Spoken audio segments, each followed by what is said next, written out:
It's an honor for me to introduce the speakers for this morning's keynote address. I've known Gary and Luke for more than 20 years and have seen them mature from relatively narrow technical roles to really the broader management of Seaboard Foods, a progressive and growing integrator. Today, Gary Lewis is the Executive Vice President, and Luke Dufresne is the Senior Director of Veterinary Services, Seaboard Foods. The title of their presentation grew out of several visits the late Bob Morrison made to their system over the years. A common theme of those visits was the question, is that the best decision for the greater good? Here to give an integrated pork producer's perspective on that question, please welcome Gary and Luke.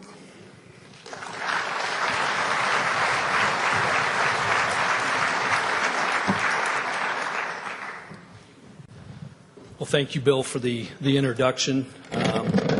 Luke and I are very honored on behalf of all Seaboard to be here and to spend some time with this group to share with you some of our views on key industry issues. You know, if we look at the industry, we're upon maybe one of the most dynamic times in the industry that we've ever seen. And we want to talk about that, and we want to share with you some concerns and blend that with a little bit of how Dr. Morrison affected our thought process. And I'm glad the family can be here, and my condolences. So like many in this room, we had the honor for a number of years to have Bob come out to our farms, tour, work with our staff to develop health programs. He was always an extremely positive influence on our team. We would work long days, get done. You know, most people would want to maybe just take it easy at night, but he was always up for going out for dinner after we had the long farm tours. And when we'd go out to dinner with him, that's when the real fun started, because he would challenge us. He would ask the question, are you contributing to the greater good? And this was a very fair question for Seaboard in the early days. As many of you in here are aware, you're probably saying, why the heck is Seaboard up talking about this? Well, in the early days, we were a company that was so focused on just our own internal growth and becoming more integrated. We were not very active out in the industry. And over the years, I would like to think that we've improved. We've still got a ways to go. But Dr. Morrison was a key influence on our company and our people to get more involved in the industry.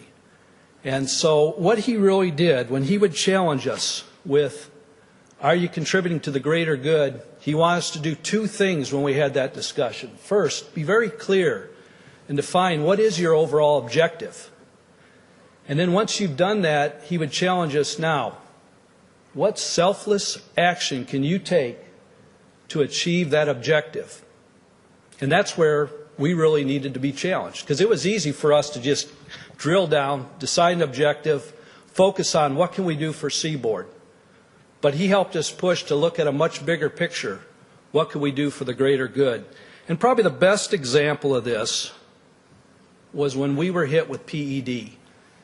This is a chart showing the number of PED cases reported by week, and it started in April of 2013. If you look at all those bars from April of 2013 to July, unfortunately, Seaboard contributed most of those incidences. We had over 145,000 sows break with PED in a matter of weeks. And, you know, of course, we're all asking ourselves, what are we doing wrong? Do we not have the right biosecurity program? What's going on? We didn't know anything about PED. Fortunately, the nutritionists only got blamed for a very short period of time, and we moved on off of that very quickly. But this is where Bob came out. He consulted with us in trying to come up with an emergency plan. After we had gotten some ideas of what we should do, we really recognized there was just a lot we did not understand. And Dr. Luke Dufresne, you know, was at the forefront of that. And, you know, he really told Luke, he says, Luke, you've got a lot of information here. You have got to get out and share this with the industry. And I think, Luke and our whole group, we were a little bit apprehensive about doing that because, everyone's talking. Yeah, did you see Seaboard breaking? Do they even know what they're doing? It's just flying through their system. And, that's nothing to be proud about. But it was a very key thing that we had to get out and share that. And so that was in July when he was encouraging. And by September of that year at the 2013 Leman Conference, Luke was presenting a lot of information about everything that Seaboard knew about PED. All the things we had tried, the observations we made, what worked, what didn't work. And I think, Dr. Morrison was effective getting several others talking at that conference. And it was truly a perfect example of focusing on the greater good. You've got to get out and share this information. This is an industry problem. It's not just a Seaboard problem, even though it felt like it right at first. And so, with that, Dr. Morrison came to us in March and April, and he talked to us about coming and giving this talk. And what he asked, he said, hey, I want you guys to come talk about Seaboard. Explain a little bit who you are. He said, there's still a lot of confusion, Seaboard and Triumph. How are you guys connected? So I'm going to spend a little time talking about that. But then Luke and I are going to talk about 3 areas in the industry that we feel really need to be discussed. And it's related to what do we need to do for the greater good. We'll give you Seaboard's perspective. And after I talk about Seaboard, you'll understand a little bit better, hopefully, of where we're coming from. But we're going to talk about it at a company level, what can we do there, at an industry level, and then a society level. And then afterwards, we'll finish up with questions and answers. So, to get started and talk a little bit about Seaboard, we're really, I call ourselves a kind of a mini ADM or Cargill. We're considered a global food, energy, and transportation company. We've been around now. Next year will be our 100th anniversary. And we're owned by primarily the Bresky family, but we are a publicly traded company. They own about 77%. So we really are managed still like a family-owned business, even though it's a fairly large one. And we're based on 4 different primary companies. Seaboard Foods, which Luke and I work for, which is the pork group. Then there's Seaboard Marine. We do shipping of all kinds of items all around the world. We got Seaboard Overseas Trading. They do a lot of commodity trading, flour milling all around the world. We have energy production, sugar plantation in Argentina. There's a number of companies, fairly diversified. And then we own 50% of Butterball with the Maxwell family. And that's really a below-the-line activity for us. But if you look at our primary top 3 companies, in 2016 we had $5.4 billion in sales, and we are a Fortune 500 company with over 24,000 employees worldwide. A lot of people don't realize, but the majority of our business is actually done outside the United States. If you look at our revenues by region, you can see that Central and South America is the largest area that our revenues are generated, followed by Africa, and then third is the United States. I would say, though, that we've done a lot of investigating around the world where the best place is to do business, and I think the wedge that's going to get the biggest in the future is going to be the United States. We just continue to be amazed all that the U.S. has going for it, even though everyone can complain about it. It's a great place to do business, and that's where we really see a lot of our future. So, talking more specifically about Seaboard Foods, the pork division, we started up from nothing in basically 1991 and grew that division. You can see the states, the brown states there are the states that we have live production in. You can see Colorado, Kansas, Oklahoma, the northern panhandle of Texas, and then just over the last year and a half we've added production in Iowa. Our processing plant is located in the panhandle of Oklahoma, in Guyman, Oklahoma, and we have basically a plant there that we own 100% of. Our sow farms, they range from 1,200 to 13,500 sow farms, but primarily they average about 5,000 sows in each farm. We are in the process right now to where by shortly after the end of the year we should be at 336,000 sows for Seaboard, which we will own all those sows, all those facilities. We then have been moving back to conventional nurseries for all of our flows. We did some wean to finish, but it seemed like after PED, we don't know exactly what changed, but we are trending back to more traditional nurseries and finishers. We own a majority of our nurseries and finishers, but as we've moved up into Iowa, a very different model up here. We have taken on quite a bit more contract production and working with families that own units in the state. So then the packing plant located in the Panhandle of Oklahoma. Today we only have 3 suppliers to that plant, Seaboard being the largest. We will supply approximately 88% of all the hogs processed there, and then 2 of our good suppliers, the other ones are Hitch and Prestige. Triumph. A lot of people are very confused. What's the relationship between Seaboard and Triumph? Well, in 2006, Triumph built a plant in St. Joe, Missouri. And at that time, we entered into an agreement with Triumph to market all the pork out of that plant under the Seaboard Foods label and other brands that we have.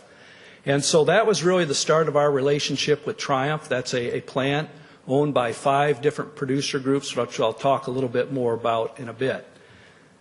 That was just a relationship to sell product. The real key came in 2015 when both groups decided we really need to formalize this partnership in a different way if we want to be and continue to grow in this industry.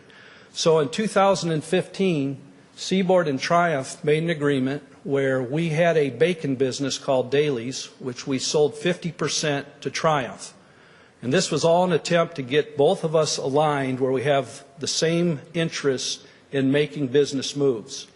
The other thing we did then was we decided to build another processing plant, given the number of hogs that each group had, and the agreement was made to start the construction of the Seaboard Triumph plant in Sioux City, Iowa. So when you look at the footprint of what we have now between the Seaboard and Triumph system, you can see that we have 3 pork processing plants, the one in Guyman, St. Joe, and now the true 50-50 partnership up in Sioux City, Iowa. We also have 3 bacon plants, one in Missoula, Montana, Salt Lake City, and we had just built a new plant in St. Joe, Missouri, right across the road from the Triumph processing plant. This is a picture of the Sioux City plant that we just finished construction on. I had the honor to be there 2 weeks ago when we officially started up with USDA inspected processing. The plant has now been going as of this morning 2 weeks. Things are going, I would say, fairly well. I will say it's a startup. Mechanically, things have gone very well. We just have a lot of new people, a lot of new processes. And I think there's a lot of coordination going on between the people at Seaboard, Triumph, and the STF people to get this up and off the ground as quickly as possible. We are currently staffed to be able to handle almost a complete full shift. The hogs are not an issue. We will try to bring that up to full production, which will be basically 3 million head per year for one shift, and then bring on a second shift as fast as possible. So when we look at our real overall business, I think the best way to describe our business with Triumph and with STF is we're 3 different companies aligned as one integrated company. When you look at Seaboard Foods from a live production standpoint, as I said, we have will have 336,000 sows by the end of this year. We supply basically 88% of the hogs going to the Guyman plant, and then we'll be responsible for supplying 1/3 of the hogs going to the STF plant in Sioux City. Same thing with the Triumph Group, and the Triumph owners include the Allied Producers, Christianson Farms, Eichelberger, Honor, and New Fashion Pork. And the last count we have on those partners is that they're at 446,000 sows. So we're in a good shape from a pig standpoint, flowing to all these plants.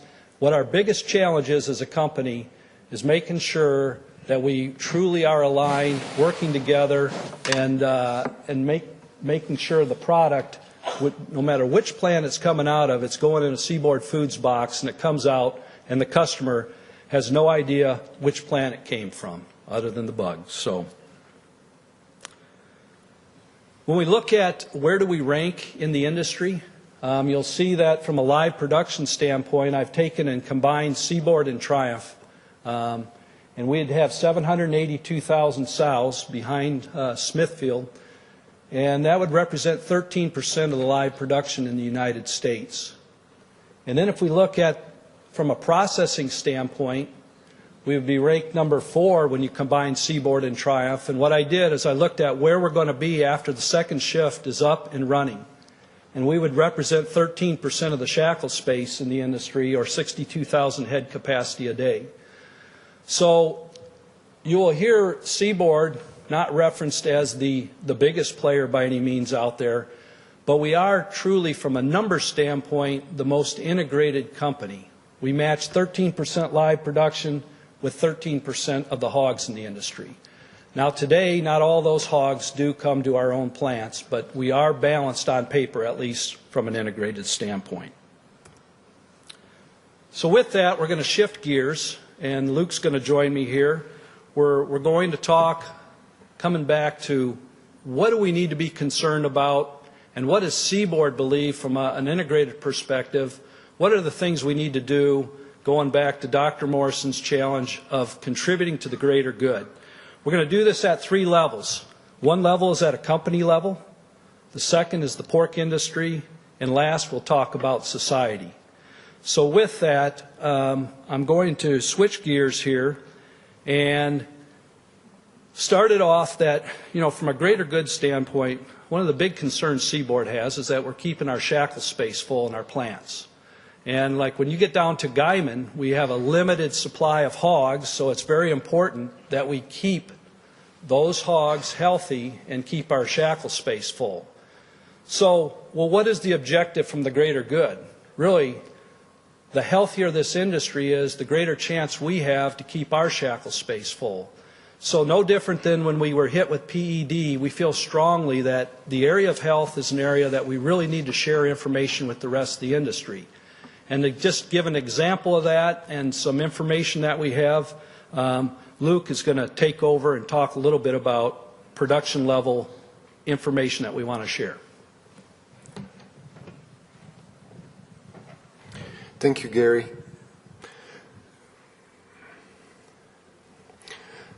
When we overlook at transport, and basically transport biosecurity represent a very key part of maintaining a system healthy by reducing the risk of disease transmission by moving animal within the system or to the market. At the same time, when you look at the overall part that transport biosecurity plays, it's a very expensive part in the system. So when we look at it, truck wash are very expensive to build and they're expensive to operate, and we basically need to be operating those consistently to bring costs down. Labor are difficult to hire and difficult to keep. It's not an easy job to wash trailer 12 hours, 8 hours, 24 hours a day at night shifts. So those are hard to maintain labor. And you see over time that quality of wash will vary. So system add fail-safe mechanism in them. So we basically have historically rely on auditing system where we have people looking at trailer and say, okay, is that wash good enough? No, wash it again.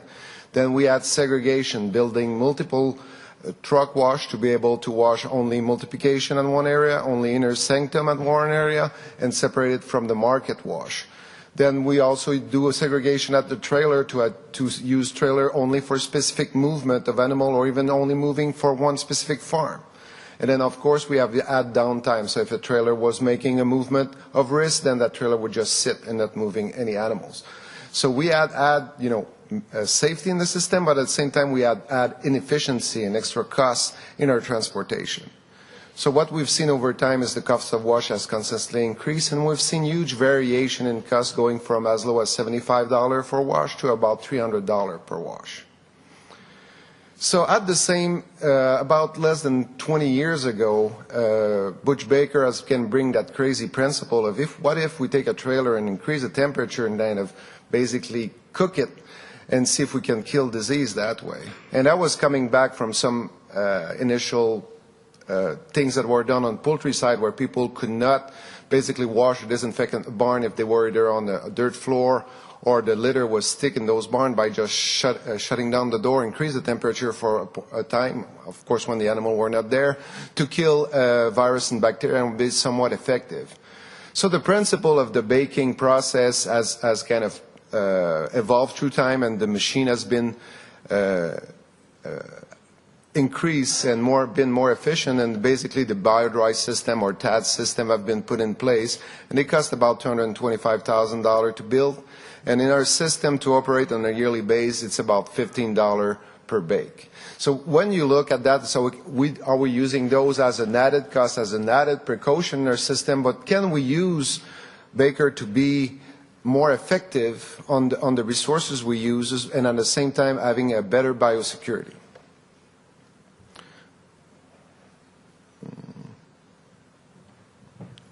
Oh, there. So I'm sure that all of you guys have seen those. So basically what it's a bio-dry system or a tight system is basically just, you know, an alleyway that you bring your trailer in, you've got heater there propulsing air through the system that follow a duct that get into the trailer and dry it up, and you basically just use a probe on the floor to measure temperature, and you have a computer system that ensures that you reach a certain temperature for a certain time, and then you cycle through. So very simple, easy to operate. So what we did when we had those installed, we say, what are the movement assumptions that we can put in place to look at how we can improve our system and be able to optimize the use of the bio-dry or TAD system. So what we assume is after a complete wash and bake 160 Fahrenheit for 15-minute trailer do not require any downtime. So those trailers don't need to sit 1 or 2 days. They can be immediately used back on the top of the pyramid. And if a trailer follow our biosecurity route, it can do more than one movement before being washed. And that was a big one, because in the past you would have used 2 trailers, one to move the weaned pigs to the nursery, and then another trailer would be used to move the same pigs from the same sources when they reach feeder pig weight to be moved from the nursery to the finisher. And what we did at this time was picking up those pigs at weaning, move them to the nursery, and then pick up same source of pigs out of the nursery to the finisher. So overall, when you look at it on an holistic basis, that reduces overall your trailer purchase. And basically, those cost about $60,000. So if you can reduce your fleet by 4 trailers, you basically pay for the TAD system. But the big economic impact was the reduction of mileage driven. You have a reduction of number of wash and water usage, reduction of water shaving. Those are economic saving, but more importantly, those are reducing of our carbon footprint. A lot of water is used, a lot of gas is burned, and by being able to use those systems more efficiently, we basically are reducing our carbon footprint and be a more sustainable business. So on top of that, the baker are an automatic process. They are easy to control. You don't rely on people doing the same thing at the right thing all the time, and you overall reduce the variation within their process.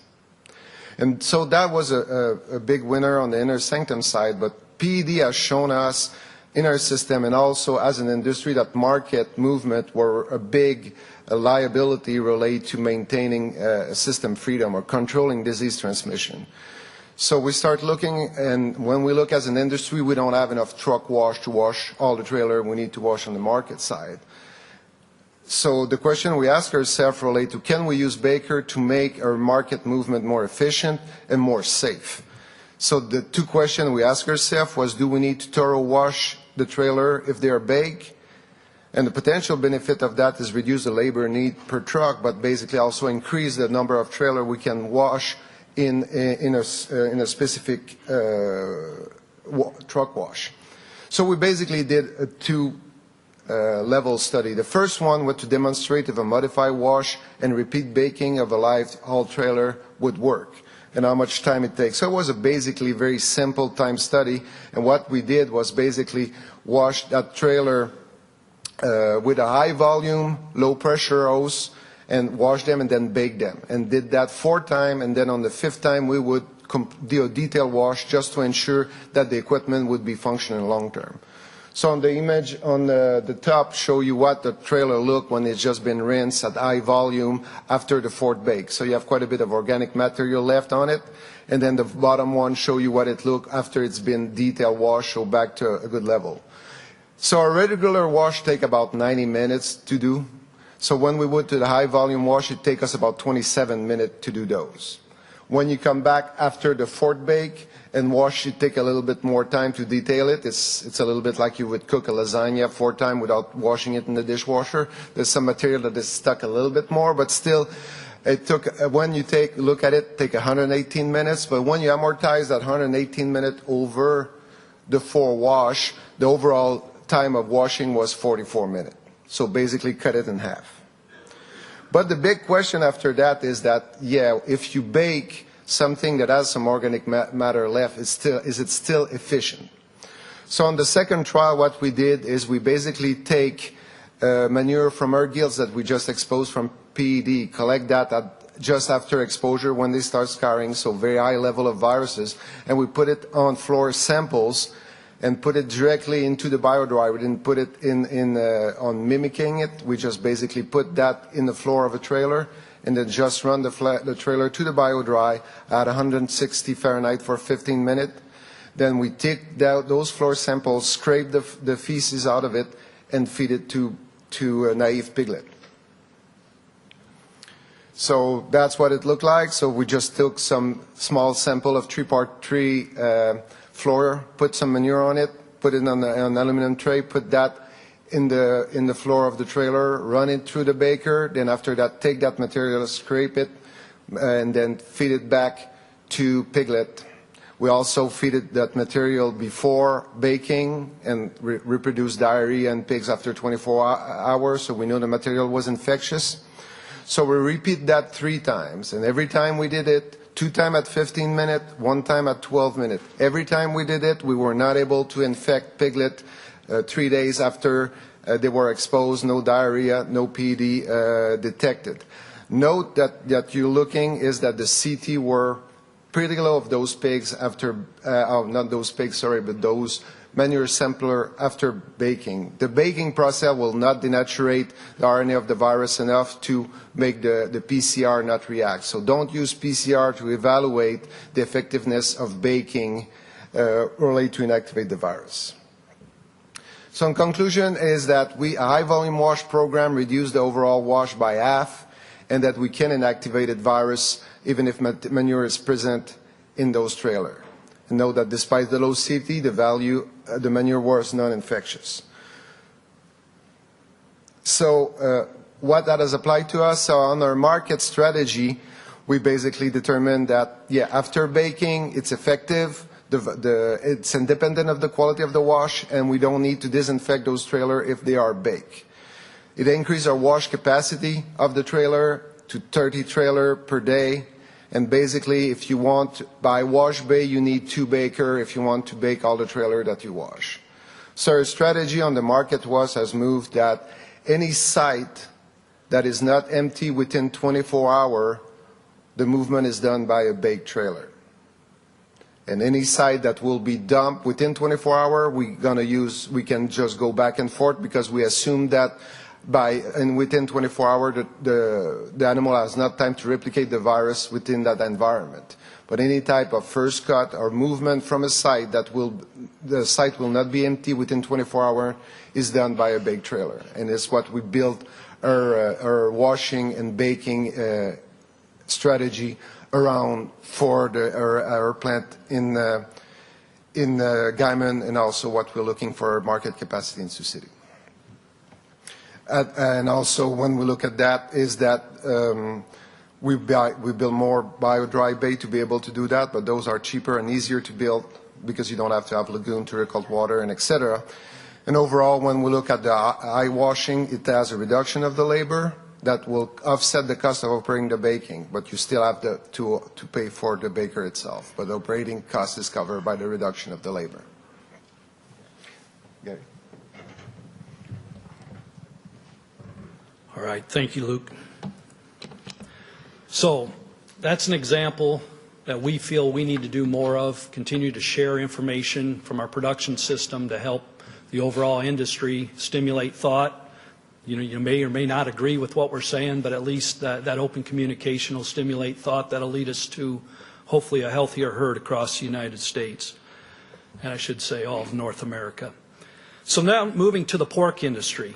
If we look at Seaboard's main concern going forward, we really want the sales prices of our pork to stay up. And why is this a concern of ours? Like I said earlier, we're upon some of the most dynamic times in the industry. If you look at this projection in red, that's the plant capacity to process pigs. And then in the blue is the projected actual up through 2017, then projected pork production. And you can see the industry, it's been pretty consistent. At about every 10 years, we need to add another large-scale processing plant. Seaboard built the Guyman plant in 1996, and then 10 years later, Triumph built the plant in St. Joe, and so it was time for another plant. You can also see how the blue and red line comes together. That's a good indication that another plant is needed when our production capability starts pushing our plant capacity. And I think for anyone out there right now that's trying to sell hogs, you recognize that we're at that point, and it's a darn good thing that right now we've got a plant opening up. And so that all worked well. We figured 10 years, we'll build our plant. What we didn't totally figure is everyone else was looking at the same thing. And so this is what's unprecedented about the industry. Every 10 years, we need about an extra 4,000 or 4% new capacity. Because plants don't sit still. They keep figuring out how to process more and more.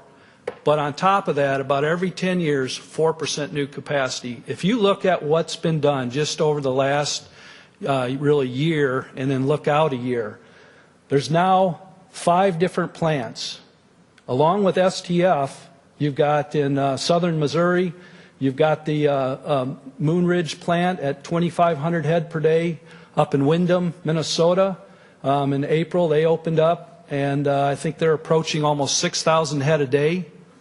And then the exact same day that Seaboard started up 2 weeks ago, the Clemens Group or Hatfield system, they opened their plant in Clearwater, Michigan, a plant that's very similar in size at about 20,000 head per day capacity once it's up to 2 shifts.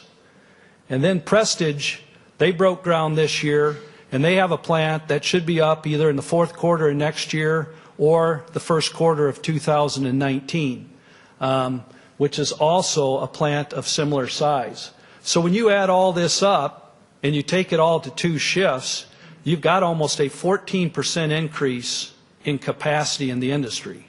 Again, I'm going to go back to what we generally need is 4% every 10 years. We're putting 14% in the industry inside of a 2-year period. There's one other thing that I think a lot of people aren't thinking about right now, but currently there's a rule that's sitting on the OMB desk, and it's called the Modernization of Swine Slaughter Inspection Rule. Many of you may understand the HIMP system, which allows plants to run at a much greater speed and do more self-inspection. There's 5 plants in the industry today that are under that program in the pork industry. The poultry industry has really moved all across the board to this type of a system. We expect to get approval on that for the rest of the plants in the industry sometime as potentially as early as next year, but we're probably expecting that to hit in early 2019, where plants could actually take advantage of more self-inspection, be able to potentially increase the rate, at least on the kill side, not the cut side, And that would allow, with some investments in plant, we think that's worth probably another at least half a plant capacity. So now we're up to almost 16% added plant capacity in the industry. Well, let's assume that these plants, we take ours to 2 shifts, the other 2 plants just go to 1 shift. What's this mean in pork production, and what's it mean? If we look at our total pork production is the red line. We're looking at over 11% increase in pork production over the next 5 years. Down on the blue is pork consumption domestically. We've had a dramatic increase here in the U.S. on pork consumption since the PED days, but we're not sure how much more we're going to be able to push that. But let's assume that we're able to push it another 6%. That still widens the gap if these plants get up and running. And that means that on the export side, we're looking at that we need to dramatically increase our export market. And we've already gone from, if you just look back in 2000, based on this chart, we were at 2% export, and now we're at 24, 25% export. If our domestic consumption goes up, we're going to need to raise that to 32% almost. And so we've got to, even with increasing domestic production, we are becoming more and more reliant on export market. And that is why Seaboard's very concerned about, are we going to be able to maintain pork prices, not only with the greater volume, but our dependency on the export market. So obviously there's some big questions that need to be asked over the next 5 years. Are we going to get the sow expansion to fill this shackle space? If we don't, then obviously some plants are going to have to close, because I can't see the industry running a number of plants inefficiently. Because there's, I think, quite a divergence in the cost of production out there on the processing plant side. What will happen with domestic consumption? Well, we're banking on it going up fairly rapidly.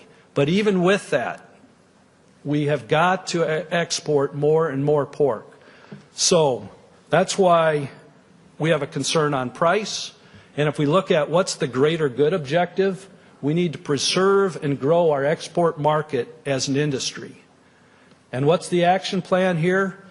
Luke is going to talk about that, but we really need everyone to get more and more involved in preserving the export market by getting involved in developing a good foreign animal disease policy.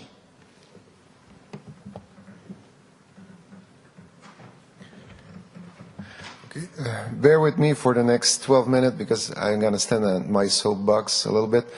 And that's based in the rant I had with Bob in Dublin the last ASV when we had a discussion and say you need to get that more into coherent thought and present it to the group. So that's what I will try to do. Basically, when we look at if a foreign animal disease enters the U.S., one of the first steps that's going to happen is that we have a shutdown of export of the meat from species affected by the disease. If it's a swine-specific disease, there will be only swine, so classical swine fever, African swine fever. If we have foot and mouth disease, then that would be bovine and pigs. For the pig side, 20 years ago, that would not have been our main issue. We would talk about, okay, are we going to control the disease, stamp it out, etc., because we were basically self-sufficient at this point. Now it's our main issue is that, because that will basically, the excess meat will be stuck on the U.S. market with nowhere to go. The price will basically plummeted. And if we take long term to be able to move product, that would basically eliminate 25% of the swine production as a best case scenario.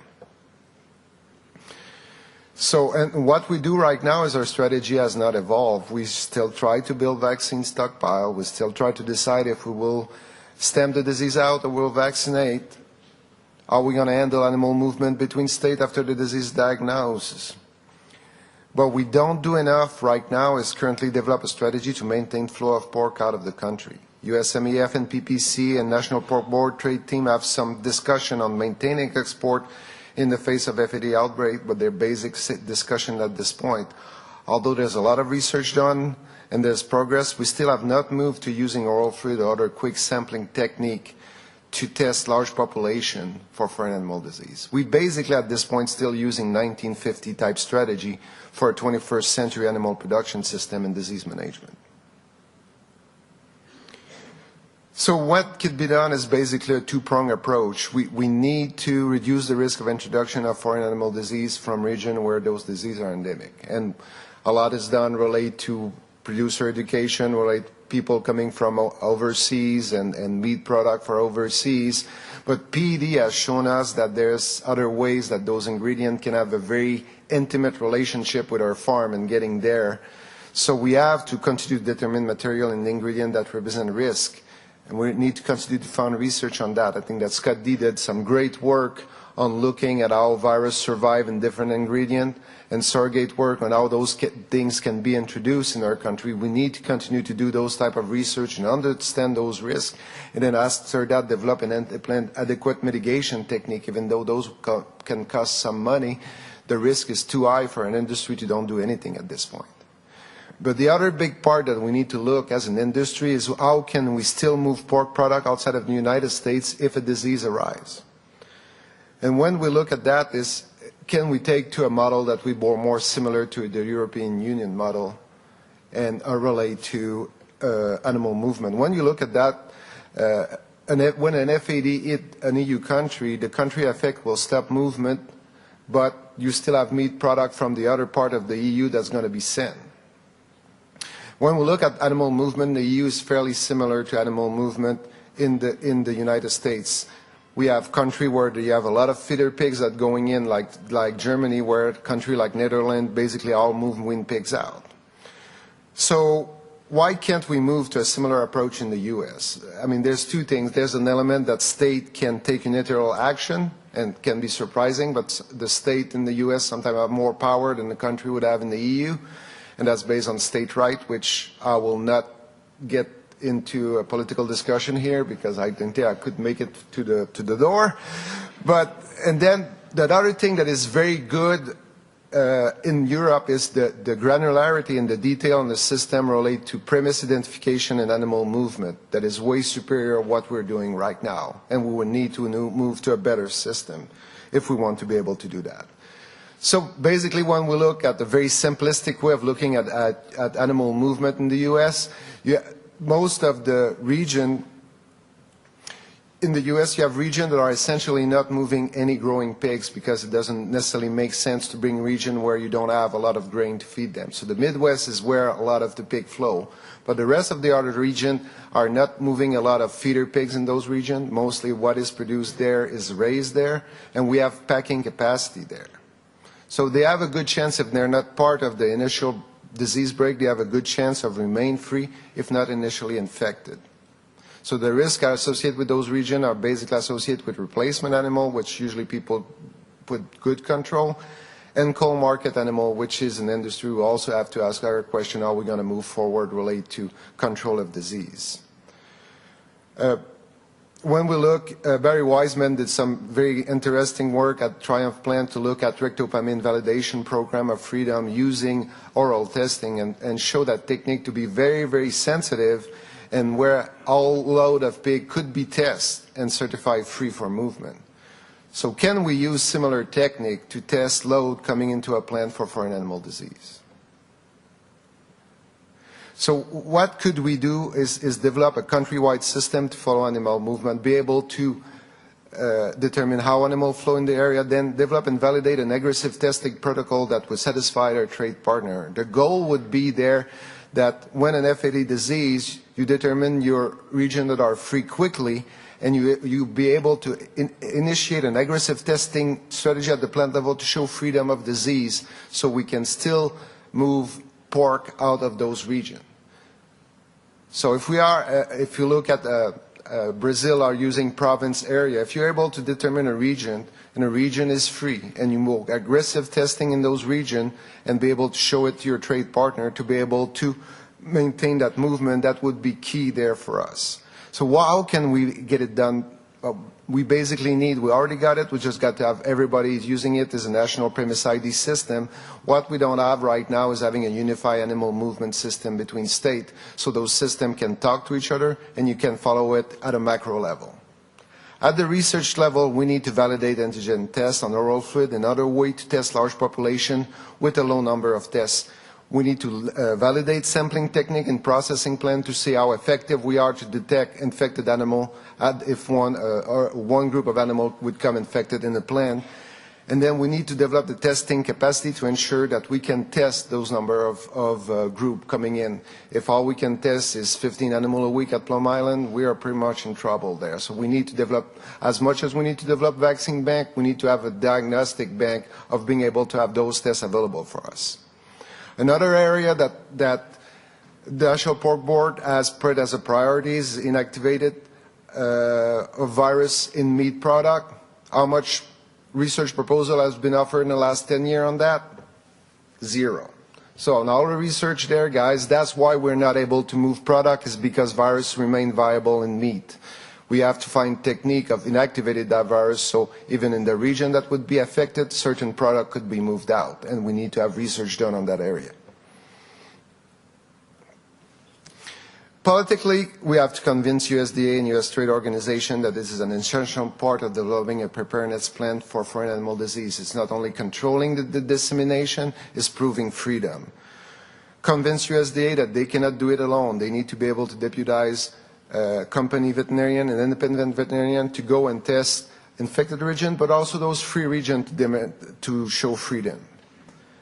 And once the disease in the US is proving disease freedom in certain region is as critical of controlling it. It's an integral part of our program because that's the livelihood of the industry. So as an industry, we need to agree on the strategy and push the message. Paul Sundberg and Patrick Webb cannot do it alone. It's not that we got those guys there, that's their job. No, it's not their job, that's everybody's job. We got to get involved into that process to be able to push that. It's a long-term process. It has several hurdles to go through. But if we don't start now, 10 years from now, we're going to have the same discussion. So we need to push that. And I hope that you either agree with me or that you strongly disagree with me. I would be very disappointed that you are indifferent in that discussion, because that's not what we need. We need to be involved. We need to see that as a very important, critical question, because the long-term survivability of our U.S. pork industries depend on it. So coming to the last area of the greater good, and that's society. Seaboard's concern is we've invested a lot of money in this industry, and we want it to be there for the long term. We didn't invest almost $700 million just over the last couple years in this industry thinking that there was any chance it was going away. But with some of the changes going on in the industry, we definitely need to take some actions. And I think the biggest thing that needs to be discussed is having a little bit more balance between what a customer or a consumer demands and what aligns with sustainable production so that we can have a viable industry going forward. Now, we're all in business, and we understand how that works. We're all out there fighting to get our piece of the pie a little bit bigger, and whatever we can do, which that's fine. There's many good ways we can do that.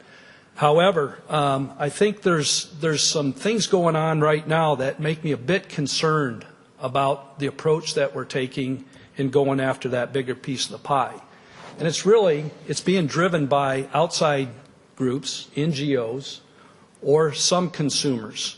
And they're asking for some fairly radical types of production out there. And I've just listed a few labels out there, you know, free-range pork, no antibiotics, meaning never ever, vegetarian fed, non-GMO fed, or the last one, which really is concerning, and you can go out and surf the web, there are people marketing this, vaccine-free pork.